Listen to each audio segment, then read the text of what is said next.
Assalomu alaykum hurmatli do'stlar. Omonmisizlar, tuzukmisizlar, ishlaringiz yaxshimi? Hammalaringizni bizlarni YouTube orqali tomosha qilayotgan do'stlar, Narco 1xbet kanalimizga xush kelibsiz. Kanalimizda agar bo'lmasangiz, YouTube kommentariya bo'limiga kanalimizni qoldiraman. Shu silka orqali mana shu kanalimizga o'tib ketsangizlar bo'ladi. Yutuqlar bo'lib turibdi, turishni shotlar qo'ldan kelgancha. Mana bugun Belgiya bilan Senegal jamoasiga o'bizabet o'ynadik. O'tib berdi. Mana ko'rgan bo'lsangizlar va bugun AQSh va Bosniya Gertsegovina uchrashuviga mana 2.79 koeffitsiyentga stavka qilganmiz. Hurmatli do'stlar, bir narsani aytib o'tmoqchiman. Ko'pchilik ma'lumot so'rab, mana shu time match haqida ma'lumot bering deb bir ikkita do'stlarimiz yozibdi. Qaranglar, men faqatgina manfaatli bo'lgan narsani olib chiqaman. Bu 1xbetda o'zingiz bilmagan holda stavka qilsangiz faqat yutqazasiz.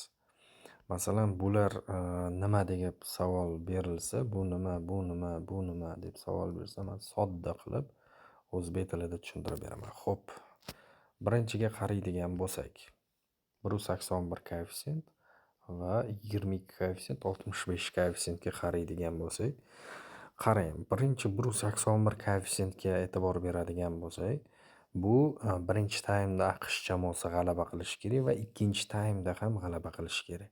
Ya'ni ikkala taymda g'alaba qilish kerak. Necha o'tmaydi.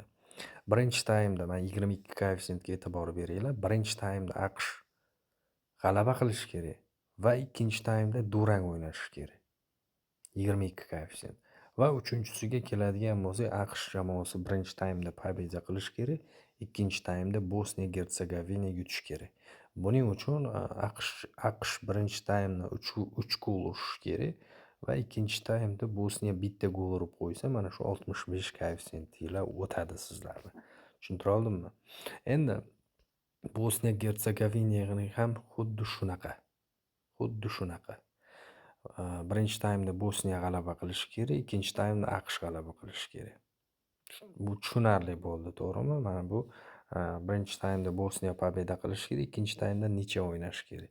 Endi AQSh jamoasiga ko'p koeffitsient berib qo'yibdi, oz koeffitsient berib qo'yibdi. Bosniyaga 9 koeffitsient berib qo'yibdi. 1,5 boshi esa 4.7 koeffitsient, buni 1,5 boshi esa 1.45 koeffitsient. Buni x'lari ham bor. Mana birinchi taymda x mana. G'alaba qilish uchun bu birinchi taym обязательно x bo'lib o'tishi kerak. Agarda siz kelinglar, hozir meni hisobimda pulim bor. Kelinglar, mayli, mana bunaqa qilamiz. Birinchi taymda mayli ola qolsin, AQSh pobeda qila qolsin birinchi taymda, men 200 ming so'm stavka qilaman shunga. 65 koeffitsiyentga. Ya'ni birinchi taymda AQSh g'alaba qozonadi, ikkinchi taymda Bosniya g'alaba qozonadi. Bilib bo'lmaydi o'yinni, to'g'rimi? Kelinglar endi. Birinchi taymda Bosniya g'alaba qozonadi. Mana. Birinchi taymda Bosniya g'alaba qozonadi. Masalan, Bosniya Gertsegovina masalan 43-daqiqada bitta gol urib birinchi taymni yutib beradigan bo'lsa va ikkinchi taymda AQSh kambek qilib ketadigan bo'lsa, 25 koeffitsient o'tadi, mana ko'rgan bo'lsangizlar. Endi mana shunga AQSh birinchi taymda yutadi, ikkinchi taym durang o'ynaydi degani 22 koeffitsiyentga stavka qildik biz, hurmatli do'stlar. Mana hozir tochka qilib belgilab beraman. 22, 65, 23 koeffitsient, 25 koeffitsiyentga stavka qildik. Mana bunga emas. X qo'yamiz. Uchalasiga stavka qildik do'stlar.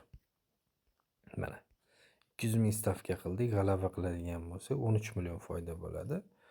Bu 5 million foyda bo'ladi. Bu esa 4 million 400 ming foyda bo'ladi. Jami summa 600 ming so'm ketdi mana shunga.